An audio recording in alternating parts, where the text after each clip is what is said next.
Hello అండి. ఈ చేపని చూడగానే సల్మన్ సుషి అనుకున్నారా? అస్సలు కాదండి. నల్ల చిత్రాయిలు అంటారు కదా! చాలా టేస్టీగా ఉంటాయి. అంటే ఇది కాలవ చేపలు. అయితే ఏంటి ఇంక అమ్మ పనికెళ్ళిపోయింది. ఆ తర్వాత వచ్చే ఆ చేపలు ఇంకా మా నాన్న తీసుకున్నాడు. నాకైతే అస్సలు చేయడం రాదండి.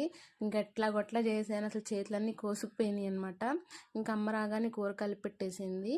మీకు కరెక్ట్‌గా కేజీ చేపల్లోకి 50 గ్రాముల చింతపండు కరెక్ట్‌గా సరిపోయిద్దండి. మీ పులుపు చూసుకొని మీరేసుకోండి. ఇంకా ఉప్పు, కారం, ఉల్లిపాయలు ఇవన్నీ కట్ చేసుకొని కలిపి పెట్టేసుకోవడమే. అంతే చేపల కూర చాలా టేస్టీగా ఉంటుంది మా అమ్మ చేసిన చేపల పులుసు. మీకు చేపలనేమో అర్థమైందండి. నల్ల చిత్రాయిలు అంట ఇవి. నాకు తెలీదు. చేసిన తర్వాత మా అమ్మ చెప్పింది.